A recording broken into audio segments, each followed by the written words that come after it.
Hey all, and welcome to this video lecture on protein synthesis. I am Mrs. Kuchra, and I thank you for tuning in today. So put on your thinking caps and let's get started. Today we will be discussing the process of protein synthesis, which includes transcription and translation, and we will also be walking through step by step the process so you can fill out your notes and diagrams as we discuss.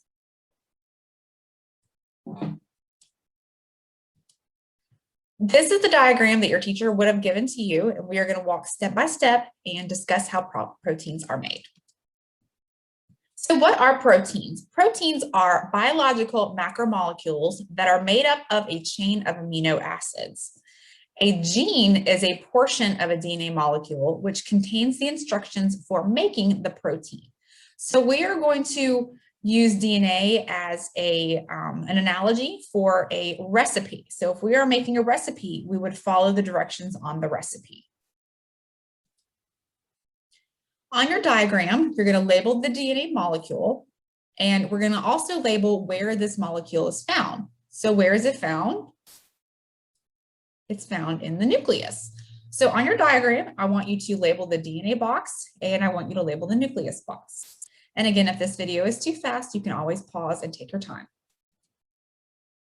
So then we're going to review which organelle produces proteins. You got it, ribosomes. And where is DNA found? The nucleus. So what's the problem? Well, DNA is too large to fit through the nuclear pores. So those little holes on the outside of the nucleus are nuclear pores, and they actually do have a function. Their function is to allow the messenger RNA to leave the nucleus. So we have messenger RNA because in the DNA, we have to get the code from them, but we also have to get it to the ribosome. The DNA is too large to fit through the holes of the nuclear pores, so it has to actually stay in the nucleus. The DNA can never leave the nucleus. The messenger RNA is going to get the code and take it to the ribosome. So it's going to carry the protein recipe from the DNA in the nucleus to the ribosome. So the purpose of transcription. So transcription and translation are the two parts of protein synthesis. So the purpose of transcription is for the mRNA to get the code from the DNA. How does this happen? We have DNA helicase, which is an enzyme that unzips the gene, and the RNA polymerase is another enzyme that's going to build a molecule of messenger RNA. So it starts to build up those pieces, the A, U, C, and G, because remember in mRNA and tRNA, we have U's, and in DNA, we have T's. The messenger RNA is going to leave the nucleus through the nuclear pores, where it's going to travel to the ribosome, and there it will actually be translated. So now we're actually going to follow the recipe that we had and make the food that we need. So we're making the protein in this step. So now on your picture, I want you to label the process of transcription, and we're going to identify the molecule created in transcription on our diagram as well. So right here in the middle is transcription, and again, it happens in the nucleus.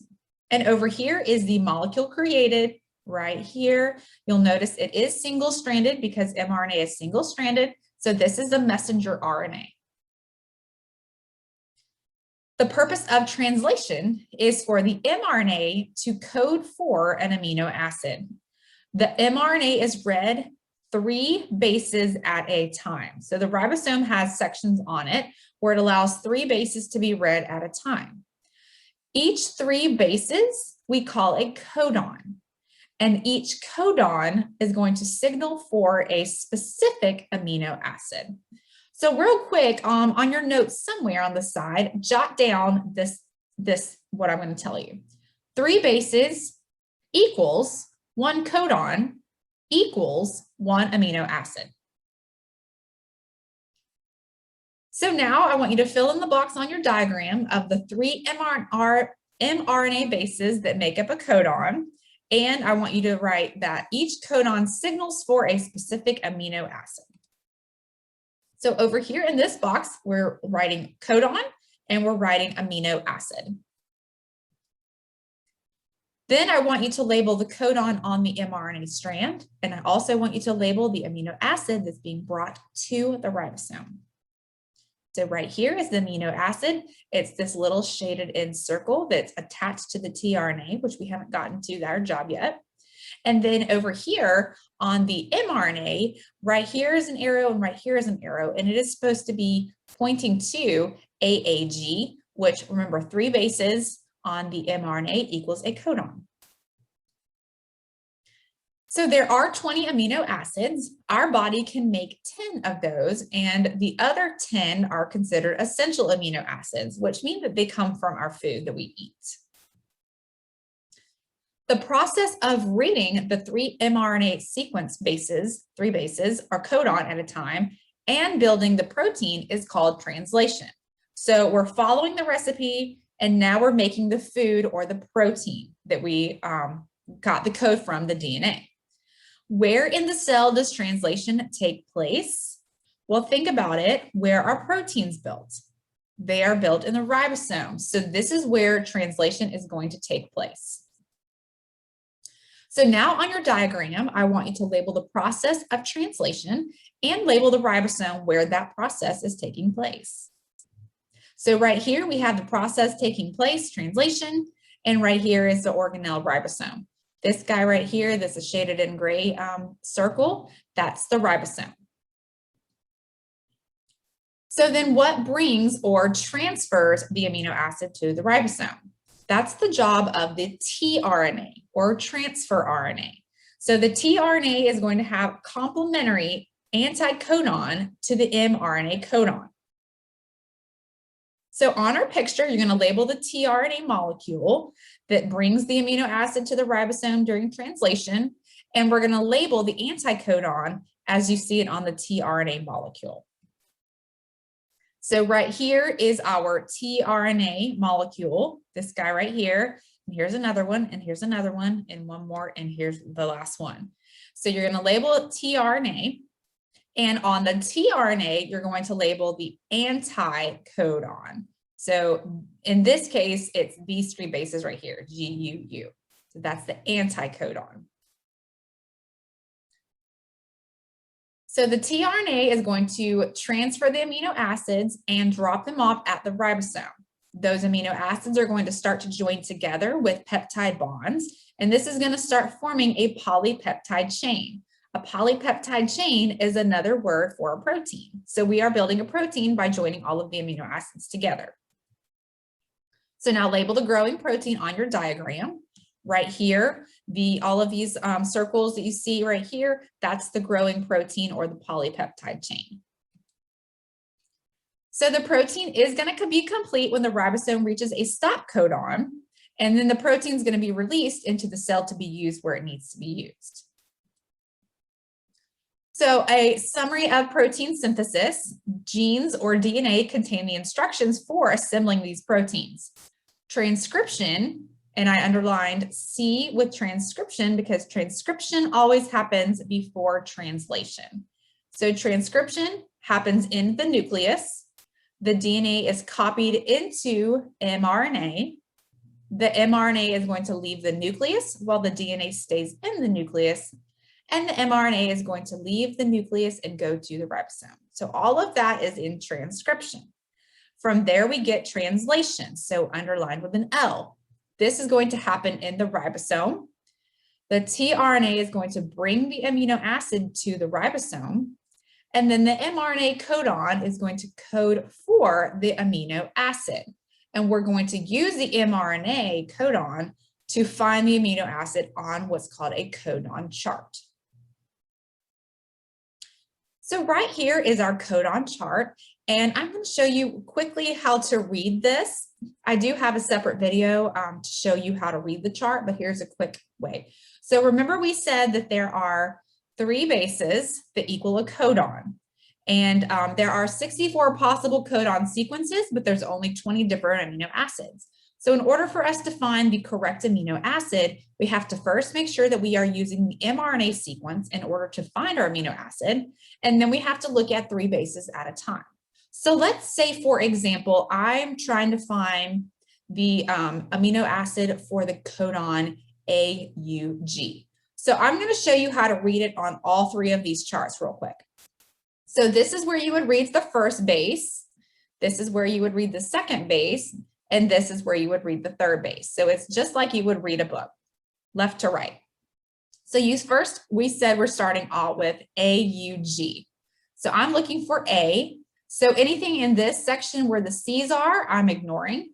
Anything right here, I'm ignoring in the U's. And everything right here in the G's, I'm ignoring. So I'm strictly looking in this section that says the A, because that was my first base. Then I'm going to go to the top and look at U. So then I'm going to also have to drag back down to the A's. So it was A, U is my second base. So now I'm strictly focusing on this section here. I don't need any of the C's or A's or G's. So I'm strictly looking right here. So I've gotten A and I've gotten U, and then I'm now looking for my my third base of G. So I've got an A, U, and then I've got to go over here. Here's the G. So you're factoring all of those things to find your base or your amino acid. G is going to be right here. So A, U, go down to G. There it is, MET. And MET is short for methionine, but this chart specifically uses the abbreviations.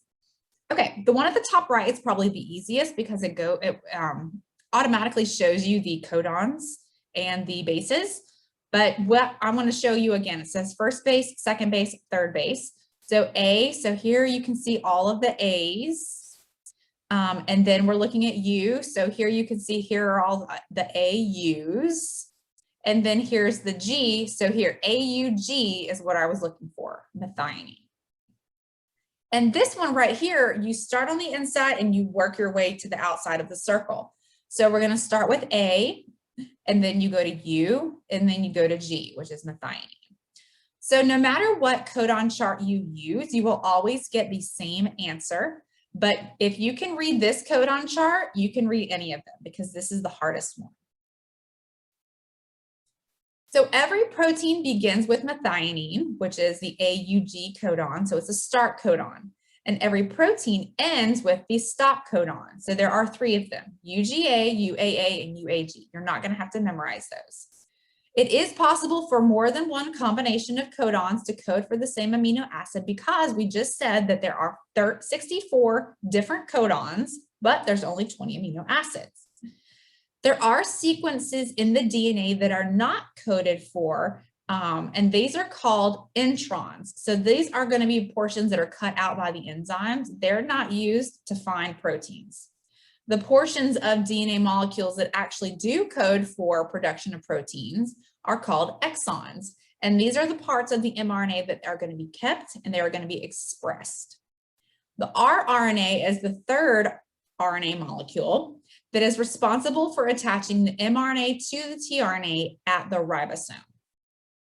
So it just makes sure that they're matching up properly. All right, so we're going to go ahead and go through a sequence of mRNA and try to make sure that we understand the process. So we have DNA, we have to transcribe it. So if you remember your base pair rules, A with T, T with G, A with T, T with A, C with G, G with C, except for RNA has U's instead of T's. So we would have G pairing with C, T pairing with A, and C pairing with G. So once we factor that out, here is my complete mRNA sequence. Do you see A now pairs with U, A pairs with U, T pairs with A, so on and so forth. And if you need to pause this video, please do it so you can fill out this sequence on your own paper. From there, we are going to find the amino acids during translation. So you see here's the mRNA sequence. It's the same one as I just did above, but now I'm using each three bases to find my amino acids. So if you looked at these three bases, CAG would give you this amino acid GLN. UUA would give you leucine. GGA would give you gly. AAU would give you ASN. CGA would give you ARG.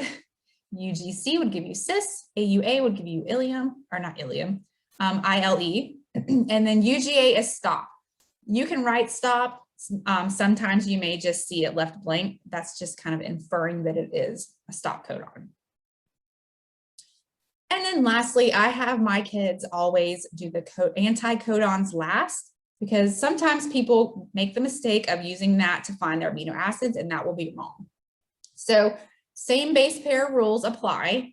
C would pair with G, A would pair with U, G would pair with C, so on and so forth. U with A, U with A with U. Again, it has to have the U's because we are still in RNA. And real quick little trick is if you take the tRNA and look at the DNA, you'll notice the DNA and the tRNA strands are the exact same as one another, except for where there is a T in DNA, you must have a U in tRNA.